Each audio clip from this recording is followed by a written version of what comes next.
From Michael Crichton's Jurassic Park, Chapter Nedry. The sign said electrified fence, 10,000 volts, do not touch. But Nedry opened it with his bare hand and unlocked the gate, swinging it wide. He went back to the jeep, drove through the gate, and then walked back to close it behind him. Now he was inside the park itself, no more than a mile from the east dock. He stepped on the accelerator and hunched forward over the steering wheel, peering through the rain-slashed windshield as he drove the jeep down the narrow road. He was driving fast, too fast, but he had to keep to his timetable. He was surrounded on all sides by black jungle, but soon he should be able to see the beach and the ocean off to his left. This damned storm, he thought. It might screw up everything, because if Dogson's boat wasn't waiting for him at the east dock when Nedry got there, the whole plan would be ruined. Nedry couldn't wait very long or he would be missed back at the control room. The whole idea behind the plan was that he could drive to the east dock, drop off the embryos, and be back in a few minutes before anyone noticed. It was a good plan, a clever plan. Nedry had worked on it carefully, refining every detail. This plan was going to make him $1.5 million, 1.5 meg. That was 10 years of income in a single tax-free shot, and it was going to change his life. Nedry'd been damned careful, even to the point of making Dogson meet him at the San Francisco airport at the last minute with an excuse about wanting to see the money. Actually, Nedry wanted to record his conversation with Dogson, and mention him by name on the tape, just so that Dogson wouldn't forget that he owed the rest of the money. Nedry was including a copy of the tape with the embryos. In short, Nedry had thought of everything. Except this damned storm. Something dashed across the road, a white flash in his headlights. It looked like a large rat. It scurried into the underbrush, dragging a fat tail. Possum. Amazing that a possum could survive here. You'd think the dinosaurs would get an animal like that.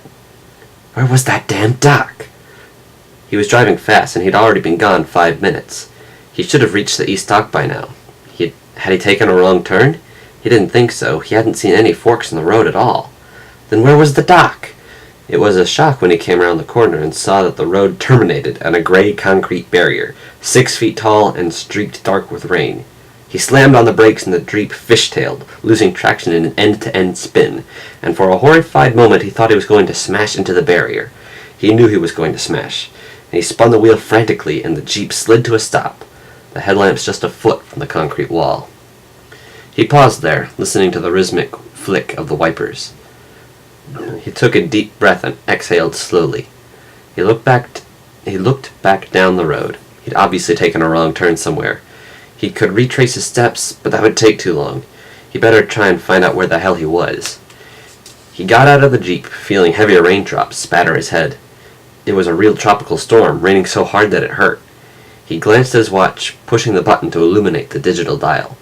6 minutes gone. Where the hell was he? He walked around the concrete barrier, and on the other side, along with the rain, he heard the sound of gurgling water. Could it be the ocean? Nedry hurried forward, his eyes adjusting to the darkness as he went. Dense jungle on all sides, raindrops slapping on the leaves. The gurgling sound became louder, drawing him forward, and suddenly he came out of the foliage and felt his feet sink into soft earth and saw dark currents of the river. The river! He was at the jungle river! Damn, he thought. At the river where? The river ran for miles through the island. He looked at his watch again. 7 minutes gone. You have a problem, Dennis, he said aloud. As if in reply, there was a soft hooting cry of an owl in the forest. Nedry hardly noticed. He was worrying about his plan. The plain fact was that time had run out. There wasn't a choice anymore. He had to abandon his original plan. All he could do was go back to the control room, restore the computer, and somehow try to contact Dogson to set up the drop at the east dock for the following night. Nedry would have to scramble to make that work, but he thought he could pull it off. The computer automatically logged all calls, and Nedry got through to Dogson. He'd have to go back into the computer and erase the record of the call. But one thing was sure, he couldn't stay out in the park any longer, or his absence would be noticed.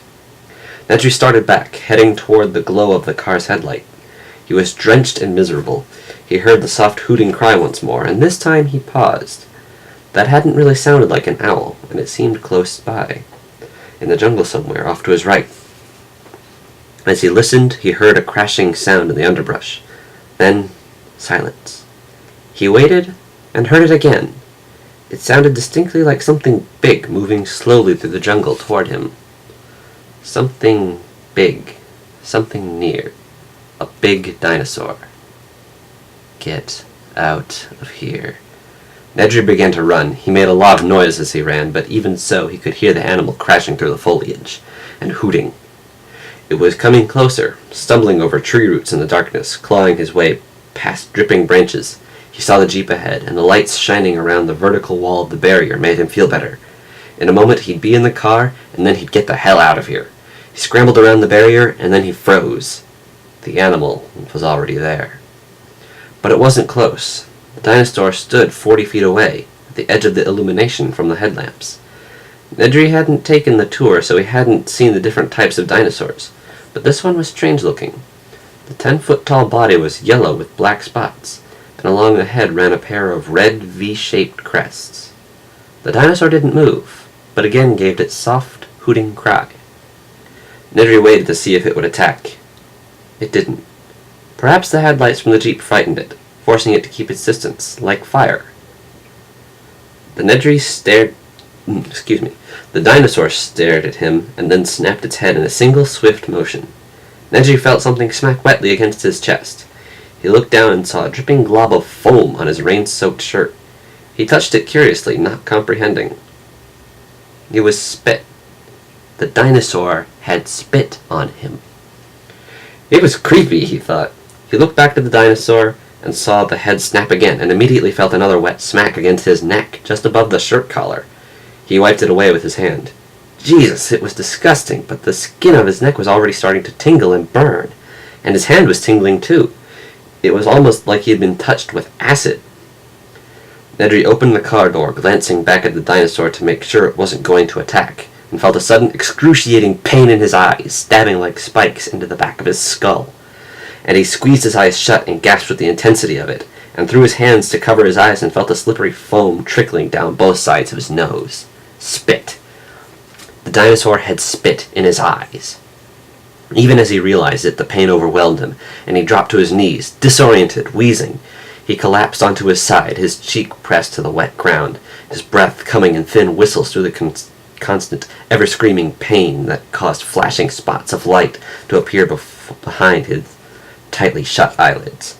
The earth shook beneath him, and Nedry knew the dinosaur was moving. He could hear its soft hooting cry, and despite the pain, he forced his eyes open, and still he saw nothing but flashing spots against black. Slowly the realization came to him. He was blind.